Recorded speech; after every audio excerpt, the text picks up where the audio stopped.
So, here we can see a nice little force for ZeeRaX. He's got himself lots of Stalkers, lots of Sentries, and a couple of Colossus. That's a good army to fight what Hayley has at the moment. This is interesting here. Just covering this now.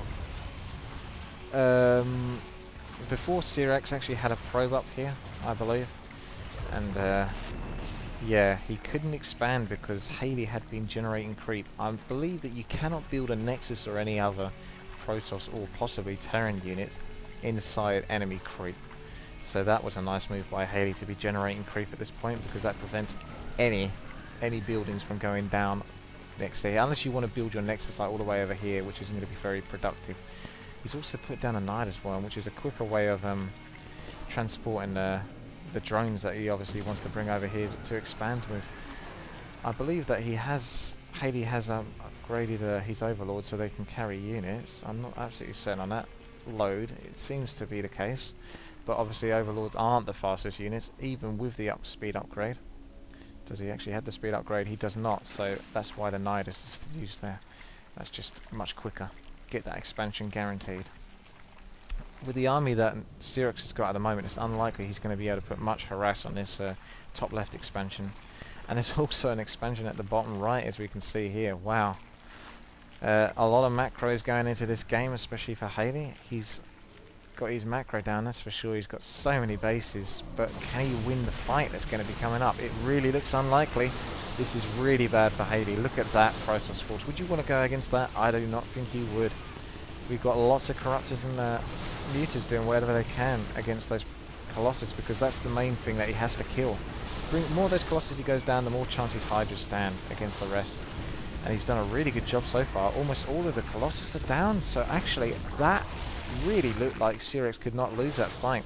But because ZeeRaX spent too long, and he put out those force fields so he couldn't actually kill the Hydras, and then he was left with a bunch of Mutas and Corruptors destroying his Colossus, he's now actually going to have to run away from this. And I mean, yeah, he's totally running away. Obviously the force fields are there to try and guarantee that he'll save some units on the run back. But wow, this Nexus is just going up and it's just going down. Bye bye. It's a good move there by Hayley. I mean, really. Very good job bringing down those Colossus, because that's what he needed. I mean, Hayley's actually brought in his queens here. Unless you just realise this. I think the reason why that is, ladies and gentlemen, is because he's now got so many hatcheries that he doesn't need to spawn lava to bring out extra units, because he's clearly going to have too many hatcheries to actually build all the units that he needs. And he's also getting very close to the cap, so I think he's even just trying to kill off the queens. It's a bit like when you get useless units in Warcraft 3. You know, like footmen left over in a late game. You more or less just almost sacrifice them in a sense, because you'd just rather keep the food for like better units, like knights. Anyway, I won't get too far into Warcraft 3 talk, because obviously this is Starcraft 2. So here we can see sentries are being phased in, and that's a very nice move. That was the right unit to bring in, because the force fields are going to stop those Hydras from getting too far into this base, but that is just too many Hydras. It's being flanked from the side as well. It's brilliant. Colossus are right behind these Hydras. I think they're going to be able to bring them all down. So whilst that was looking good for Hayley, it's not anymore. The Mutas are bringing down the Colossus though. They're going to all go down. So yeah, wow. This is pretty even so far. Just when you think one player's got it, the other player then brings that person down. And it just keeps going back and forth. We've still got Stalkers in this expansion part, which has obviously been teleported in. That's to help against any Muta harass. But the Stalkers aren't the best unit for dealing with Mutalisks, that's for sure. I mean, they're not bad, but they're not good. In an ideal world, Phoenixes, the Protoss anti-air unit, would actually be good.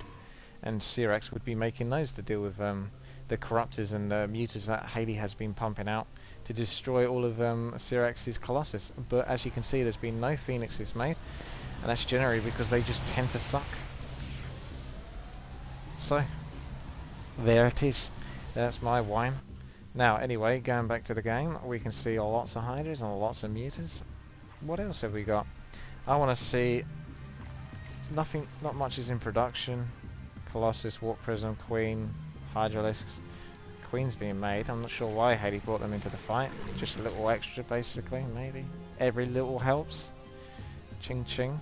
We see a Nidus, a Nidus worm coming down here. This is a nice move, but there's a lot of cannons there to defend that, so he's going to need some nice units coming through this Nidus worm, otherwise it's going to be toast, and the interesting harass move is not going to be worth much. Hydralisks. Drones? All sorts are coming out of here. What on earth? Zerglings. Pretty hard to tell. I thought it was going to be Hydralisks, but as you can see, Zerglings and drones are popping out. Everything's coming out of this worm. What on earth? This is going to be interesting. What else is going to pop out of this worm? Force fields are kept behind, the just in front of the Hydras. I think he's going to retreat though from this. Yep. Hayley does not feel confident enough to fight that one. He's managed to get most of his units back into the worm, which means that he can take them out of another worm, such as this point, Nidus network. Wow, lag spike. Yeah, but as we can see, Hayley is still very comfortably controlling the game here, I would say. He's losing the battles, like the fights, but he's winning the war, I guess would be the best way to put it. He's losing the battles, but he's winning the war, because the war here is the macro, really. In Starcraft 2, macro seems to beat micro as far as I'm concerned, which sucks for me because I love micro and I don't like macro as much. But again, I'm going to try not to whine. I'm going to keep it civil. So anyway, as I was saying, we've got a lot of expansions for Hayley, and the Protoss does actually have quite a few himself. I mean, let's be honest, that's quite a lot. I mean, I'm seeing a lot of red, but I was about to say that Hayley's sort of in the lead here with macro, but is he? I mean, there's no minerals here. These extractors are now gone, so you've got 1, 2... Well, I mean, that's almost dead, but we'll count that anyway. 1, 2, 3... 4 expansions, which are now very nice move by ZeeRaX, as we can see here. He's actually used a warp prism and a little probe here. He's obviously brought a probe in the warp prism, put down a pylon, and he's also using the phase mode of the warp prism to guarantee units that get brought in here. Very, very useful, since all of Hayley's army is sitting back here, so Hayley is going to have to let this go. So whilst I was about to say that Hayley was actually in the lead in terms of macro and overall controlling the war, it looks like he could be in trouble. Oh, look at that. Hatchery is left with 32 HP. Please just finish it off. I'm praying for ZeeRaX just to kill that hatchery. Why are you not attacking that?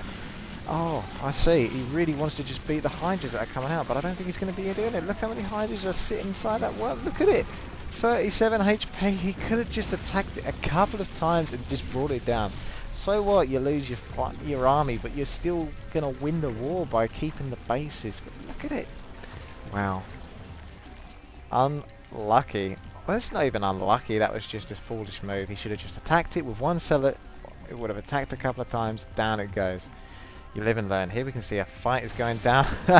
Those Zerg Hydralisks are not going to be wanting to fight against these Colossus. That is very bad. Force fields are going down, but they're not the best placed force fields I've ever seen. But they still do the job.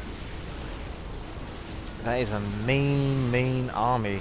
Lots of overlords are getting killed here as well, so yeah, that's not good for Hayley. But he's lost a lot of his food anyway, so he'll still be able to keep pumping out armies. He's lost a lot of his food to all of the Stalkers and the Colossus. Just absolutely devastating army combination here. This is very nice to see.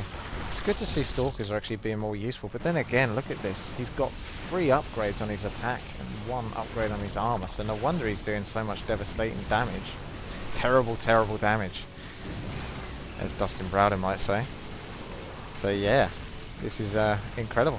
Really, I mean, that is a lot of damage going down. The Zerg units cannot handle this amount of damage. I mean, that's a lot of Stalkers. You do not often see this many Stalkers. I mean, he hasn't even got Blink. Blink's more of a gimmick now, if anything. I very rarely see Blink get researched by decent players.